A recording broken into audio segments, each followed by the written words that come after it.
Hello everyone. In today's presentation, I will be presenting a topic of muscle disorder. In this in this presentation, we will going through myasthenia gravis and other disease of neuromuscular junction. In part 2 of this presentation, which will be presented in next lecture, we will be going through muscular dystrophy and other disease of the muscles. So muscle disorder will be presented in two parts. In part 1, myasthenia gravis and other disease of the neuromuscular junction will be taught. And in next presentation, which will be covered up in next lecture, muscle disorder consisting of muscle dystrophies and other muscle disorder will be covered up. Objective of learning of this presentation on myasthenia gravis is clinical features of myasthenia gravis, pathogenesis of myasthenia gravis, antibodies which are seen in myasthenia, the management of myasthenia gravis, drug that unmask myasthenia gravis, recognition of myasthenic crisis, differential diagnosis of myasthenia gravis, and other diseases of neuromuscular junction. Myasthenia gravis is an autoimmune junction disorder that is characterized by weakness, fatigability of skeletal muscle. The underlying defect is a decrease in the number of acetylcholine receptors which are present at the postsynaptic junction.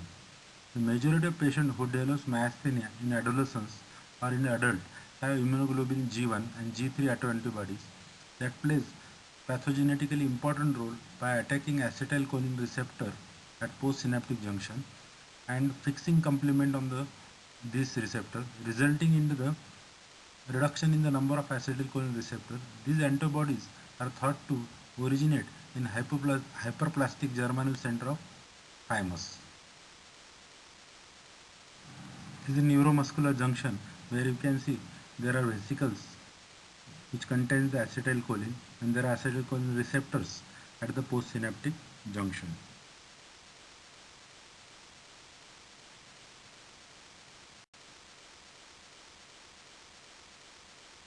The diagram which is presenting on the left side where which shows there is a release of acetylcholine and which are getting bound to an acetylcholine receptor resulting into the activation of this receptor.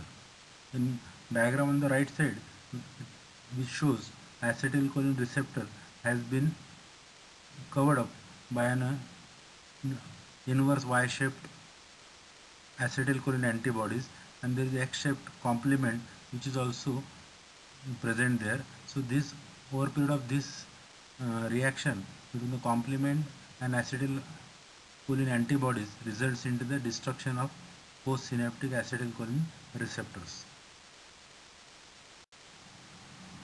The antibodies which are seen in the patient with myasthenia gravis. Myasthenia gravis is clinically divided into two types, ocular type and generalized type, which we'll see in coming slides. The first type of antibodies which is called as acetylcholine receptor antibodies, which are seen in 85% of positive person with generalized type of myasthenia and 50% with ocular type of myasthenia.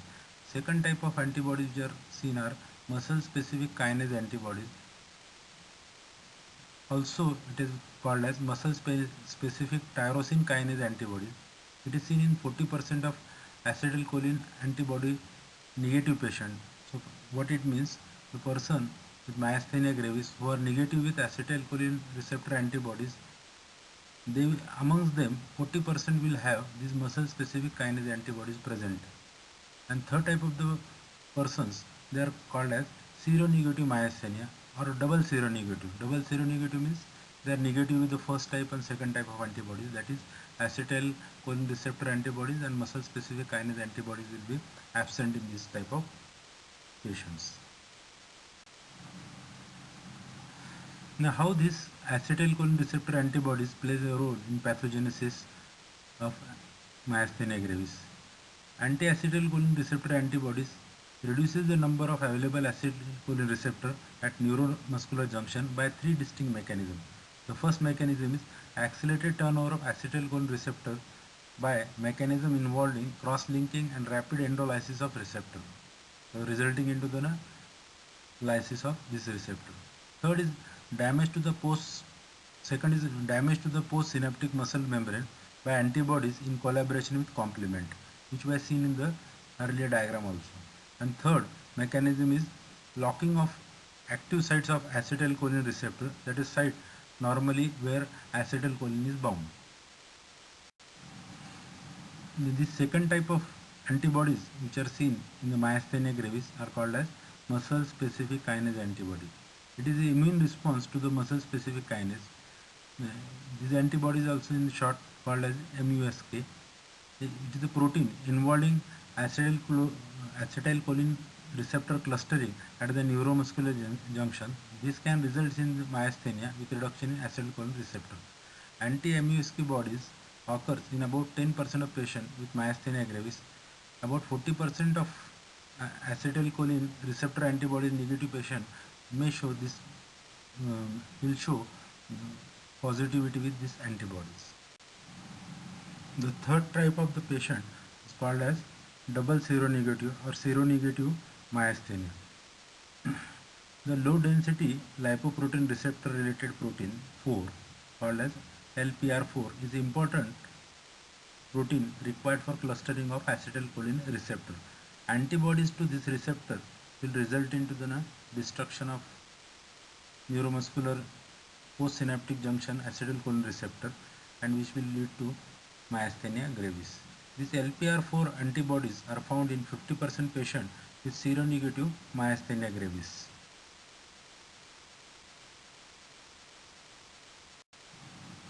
Some of the pathogenic aspects of myasthenia gravis. Pathogenic antibodies are IgG and are T cell dependent. Thus, immunotherapeutic strategy directed against either antibody production producing B cells or helper T cells are effective in this type of antibody mediated disease. Here, thymus plays an important role in this production of antibodies. Thymus is a hyperplastic with the presence of active germinal center histopathologically. Hyperplastic thymus is not necessarily enlarged on the imaging studies or on the while during surgery or at the autopsy. In addition, 10% of patients have thymic tumor called as thymomas, which expresses muscle-like cell within thymus myoid, these are myoid cells, which expresses acetylcholine receptor on their surface, which may serve as a source of autoantigen and triggers autoimmune reaction within thymus gland. Overview of clinical presentation of myasthenia gravis. Cardinal features of myasthenia gravis is weakness and fatigability of the muscle. Weakness increases during repeated use or late in the day, which may improve following rest or sleep. The characteristic pattern of this weakness is cranial muscles, particularly eyelid and extraocular muscles, are typically involved early in the course of myasthenia gravis, which will manifest as a diplopia, ptosis, which are usually common initial complaint seen in more than 50% of the patients. There are two clinical forms of myasthenia gravis. One is ocular and generalized. In ocular myasthenia, weakness is limited to eyelids and extraocular muscle. In generalized disease, weakness is commonly affects ocular muscle, but it also involves variable combination of bulbar, limb, and respiratory muscles. Ocular myasthenia gravis clinical features. The weakness of eyelid muscles can lead to ptosis, the degree of which can be quite variable throughout the day. In addition, ptosis may start unilaterally, then becomes bilaterally, and it may switch from one eye to another eye. So there is not necessarily ptosis has to be an equal on both eyes. The ptosis may increase with sustained upward gaze or by holding up opposite eye with examiner's finger. This is called as curtain sign. The extraocular muscle are often involved. This produces a binocular diplopia that disappears when patient closes or occludes one eye. The pupil is always spared in myasthenia gravis, which helps in differentiating from other disorders. Then another bedside most important test is ice pack test. To perform this test, a bag is filled with an ice and placed over the closed eye for 1 minute. Then ice is removed and extent of ptosis or ocular misalignment is assessed immediately. The duration of improvement in the ptosis suggests presence of myasthenia gravis. Usually this improvement is less than 1 minute. The basis of this test is there is improvement in neuromuscular transmission at the lower muscle temperature.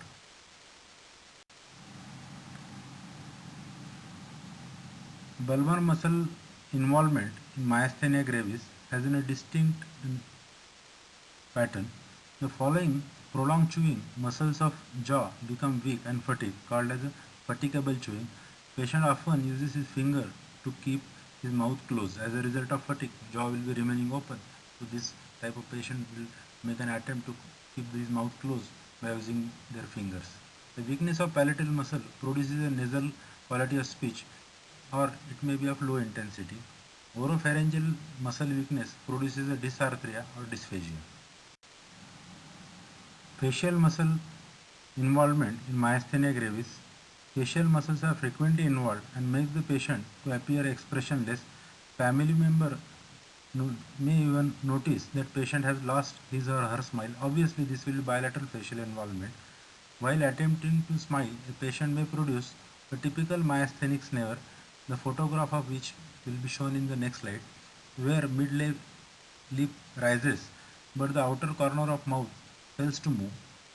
The next feature is orbicularis oculi muscle weakness, which can be identified on the examination while trying to open the eye during forced eye closure. This is a photograph of myasthenic snare from the literature, where you are asking the patient to smile. While she is making attempt to smile, you can note that only mid portion of lip has been raised while outer corner are unmoved. The pattern of neck and limb muscle involvement in myasthenia gravis. Neck extensor and flexor muscles are commonly affected in myasthenia gravis. So as a result of which, the weight of the head will be maintained by an extensor of the muscles. Late in the daytime, when the muscles are fatigued and weakened, which will produce a dropped head syndrome. The posterior neck muscle may ache due to additional effort it has to take to keep the head up in presence of weakened anterior muscle. The involvement of limb in myasthenia produces predominantly proximal muscle weakness, that is of shoulder and hip muscles, which is similar to other muscle diseases. In myasthenia, tends to be more affected than legs. Wrist and finger extensor and foot dorsiflexor are often involved. Predominantly distal muscle weakness as a presentation can be seen in some atypical myasthenia gravis cases. Respiratory muscle involvement in myasthenia gravis. Respiratory muscle weakness can lead to respiratory insufficiency and respiratory failure, which is a life-threatening emergency called as myasthenic crisis. This may occur spontaneously or during active phase of the disease, or it may be preceded by a variety of the factors including surgery, infection and certain medication, or during tapering of immunosuppressive agents. The number of medication can increase weakness in myasthenia and should be avoided or to be used with great caution, and the list of this medication we will see in subsequent slides.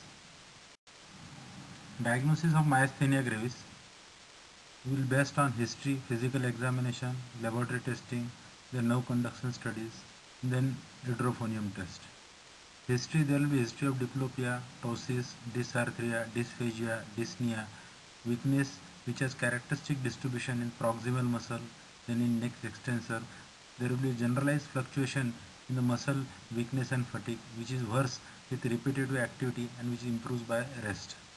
Physical examination will be for evaluation of ptosis at the rest, then extraocular muscle involvement and subjective diplopia, or then evaluation of strength of orbicularis oculi and orbicularis oris, jaw opening and closure, assessment of muscle strength in the neck and extremities, weakness following repeated shoulder abduction, then vital capacity measurement, absence of other neurological signs.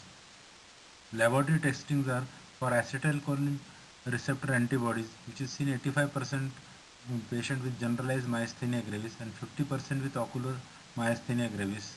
Then muscle specific kinase antibodies, which is seen in 8% of the patient. Then LPR4 antibodies, which is seen in 1% of patient, and about 6% will have no antibodies, which are mentioned above.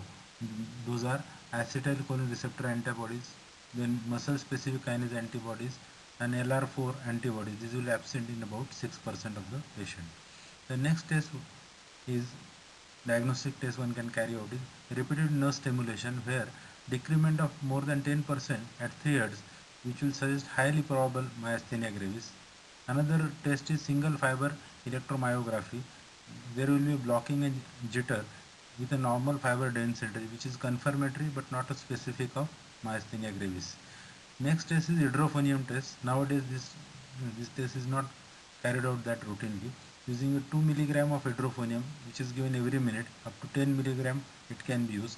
Diagnosis is highly probable if there is unequally test is positive. For ocular or cranial myasthenia gravis, one has to exclude intracranial lesion by doing CT scan or MRI of brain. We will move on to next part of this presentation, the treatment of myasthenia gravis. This is an overview of treatment of myasthenia gravis. There are 4 types of primary therapy available for treating myasthenia gravis. First is symptomatic treatment using acetylcholinesterase inhibitor so as to increase amount of acetylcholine which is available at neuromuscular junction. The second type of therapy is chronic immunosuppressive therapy using either glucocorticoids or non-steroidal immunosuppressive agents to target underlying immune dysregulation. The third is rapid but short-acting immune modulating treatment using therapeutic plasma exchange or intravenous immunoglobulin. And fourth is surgical treatment, doing a thymectomies on these patients.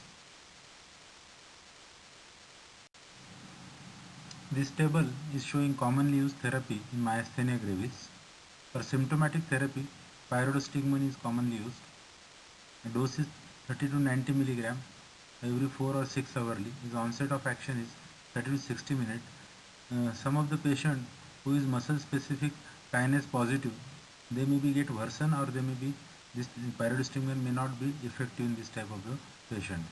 Then next type of therapy is short term immunosuppressive therapy, which is using plasma exchange or intravenous immunoglobulin. Plasma exchange requires about 4 to 6 exchanges on alternate day.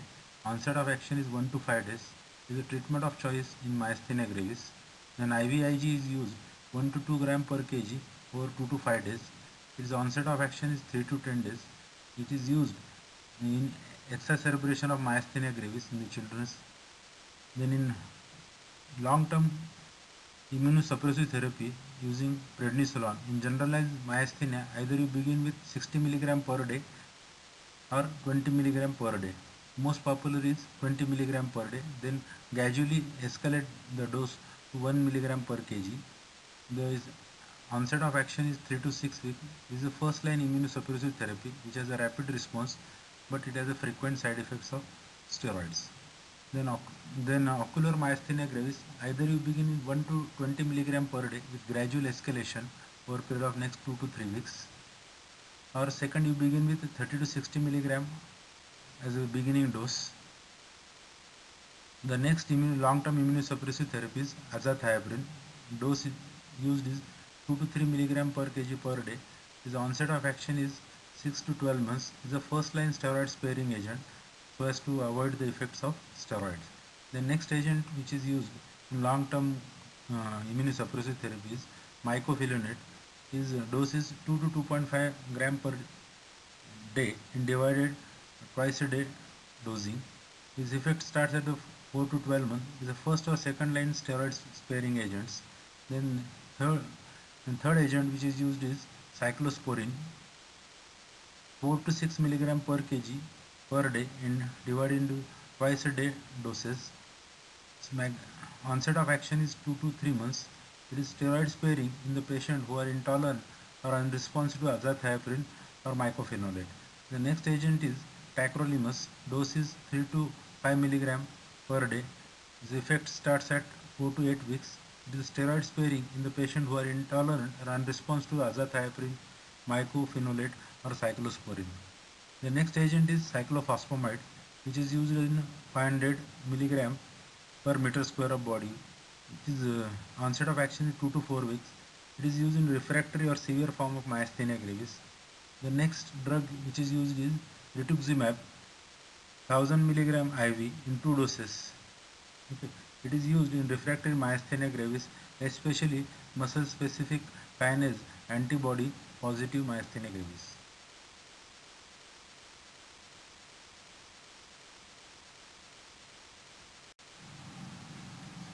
Symptomatic treatment in myasthenia gravis. The drug which is commonly used is pyridostigmine.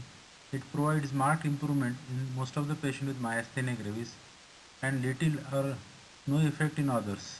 Particularly, these pyridostigmine unresponsive patients are muscle-specific kinase antibody positive myasthenia gravis patient. They have poor response to this anticholinesterase agent. The starting dose of pyridostigmine is 30 mg 3 times in a day with meals for assessment of cholinergic side effect for next 2 to 3 days. The typical adult dose is 60 to 90 mg every 4 or 6 hourly is required for relief from the symptoms. In some cases, 120 mg of pyridostigmine 4 times in a day may be required. This pyridostigmine often has a cholinergic side effect which can be managed using glycopyrrolate 1 mg by mouth or propantheline 15 mg by mouth or hyoscyamine sulfate 0.125 mg by mouth. The second strategy in management of myasthenia gravis is a chronic immunosuppressive therapy. Immunosuppression is indicated for a patient who remains significantly symptomatic while on the treatment with pyridostigmine or who become symptomatic again after temporary response to pyridostigmine. Glucocorticoids are typically used initially and many of the patients with generalized myasthenia gravis require addition of non-steroidal immunosuppressive agents like azathioprine or mycophenolate, which this is to be used as a maintenance so as to spare long-term side effects of glucocorticoid toxicity. Chronic immunosuppression is the next strategy which is used in the treatment of myasthenia gravis. The agents which are used are prednisolone. So as to avoid untoward effect of prednisolone, it is typically started at a dose of 20 mg per day, then increased by 5 mg every 3 to 5 days to usual target dose of 60 mg per day, or that is 1 mg per kg per day, maximum up to 80 mg per day. This often takes 4 to 8 weeks. By that time, it is generally clear if there is a response to glucocorticoids. The tapering of dose can begin after a month or so at this dose. The benefit of prednisolone starts at 2 to 3 weeks and its peak effect is at mean time of 6 months after starting the therapy. The approach to the tapering of prednisolone is once the effective response is obtained, it is important not to taper the glucocorticoid too quickly or else a relapse is likely. Or also it should be remembered that worsening due to reduction in the dose typically takes at least 2 weeks.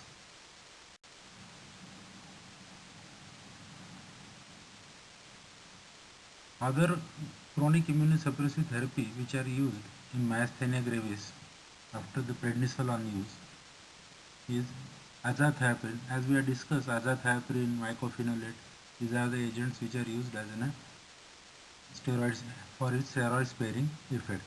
Azathioprine initially used in a 50 mg per day dose, then increase dose to 2.5 to 3 mg per kg per day. It improves myasthenic symptoms in 70 to 90% of the patient, but its major drawback is that it has onset of beneficial effect which starts at 6 to 12 months with maximum effect at 1 to 2 years of treatment.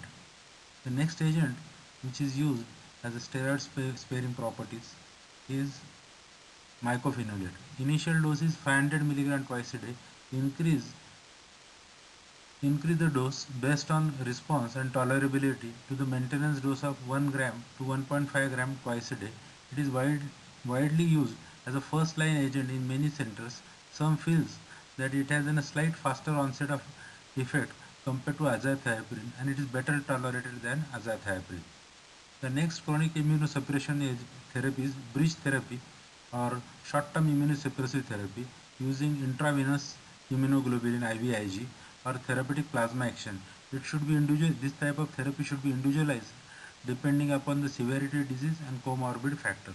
Other agents which are used are cyclosporin and tacrolimus. They have activity in myasthenia gravis, which may achieve result faster than azathioprine mycophenolate, but the concern is about their renal toxicity drug interaction, which limits their uses as a first-line steroid-sparing agents.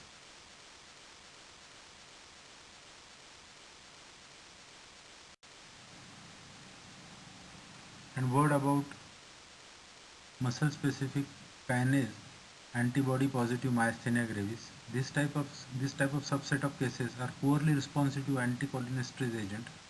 Many patients with muscle-specific kinase myasthenia gravis respond to glucocorticoids. They are more likely to remain steroid dependent despite of addition of other immunosuppressive agents such as azathioprine or mycophenolate. Fourth type of therapy used in myasthenia gravis is thymectomy. Thymectomy in absence of thymoma is recommended in the patient who has generalized myasthenia gravis and who are acetylcholine receptor antibodies positive and who are aged less than 60 years of age. Patient with thymoma, in approximately 10 to 15% of the patient myasthenia gravis is associated with thymoma. Surgery is indicated for the patient in whom complete resection is considered feasible. In some cases, we have unresectable disease which may require chemotherapy and radiation therapy as a management of thymomas. Acute exacerbation in myasthenia gravis. There are of two types, myasthenic crisis and cholinergic crisis. Myasthenic crisis is defined as an exacerbation of weakness sufficient to endanger life. It usually includes ventilatory failure caused by diaphragmatic and intercostal muscle weakness. Common cause of crisis precipitation is infection because of impaired or weak immunological defense as a result of immunosuppressive therapy. And then second type of crisis is cholinergic crisis. One has to differentiate whether it is myasthenic crisis or cholinergic crisis. In cholinergic crisis, one has to remember these are extremely rare in spite of optimum or full doses of pyridostigmine. To best to exclude uh, or differentiate them is temporary stopping anticholinesterase drug. The treatment of acute exacerbation includes ventilatory support or using a rapid therapy or bridge therapy using intravenous immunoglobulin 400 mg per kg per day for 5 days or plasma exchange. Refractory myasthenia gravis, disease that is unchanged or worsened after the glucocorticoid and with at least one of immunosuppressant agent which are used, or there is a frequent myasthenic crisis. The treatment of refractory myasthenia gravis is eculizumab or rituximab or maintenance therapy using IVIG or plasma exchange or cyclophosphamide therapy. Differential diagnosis of myasthenia gravis or diseases which has a presentation identical to an myasthenia gravis are non-autoimmune congenital myasthenia, drug-induced myasthenia, Lambert-Eaton myasthenic syndrome, neurasthenia, hyperthyroidism, botulism, intracranial mass lesion, oculopharyngeal dystrophies, and mitochondrial myopathies, Karen-Serre syndrome, and progressive external ophthalmoplegia. Congenital myasthenic syndrome, it can affect any component of neuromuscular junction. Symptoms of myasthenia usually begins in infancy or in childhood, but they can present in early adulthood also. There is absence of acetylcholine receptor antibodies and muscle-specific kinase antibodies. Some form of congenital myasthenic syndrome improves with acetylcholine inhibitors, enzyme inhibitors, while other, such as slow channel syndrome, acetylcholine deficiency, DOC7 related mutation, this actually worsens with the acetylcholine enzyme inhibitors.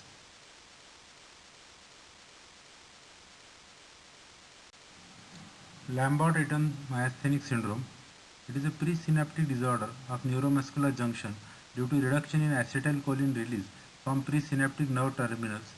It can be used as an early marker of small cell carcinoma of lung.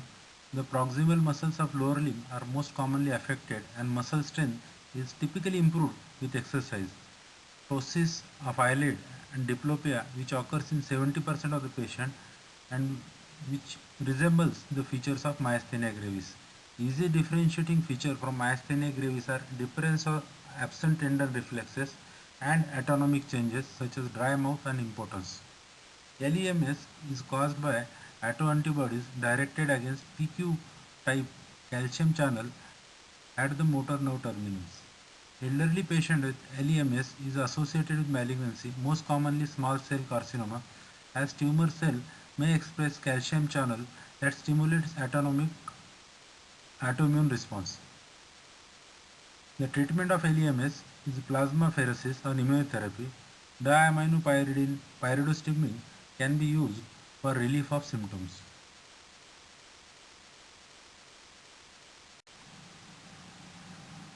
So thank you very much for listening patiently. This was a part 1 of muscle disorder. In the next lecture, I will be presenting part 2 of muscle disorder. Thank you so much.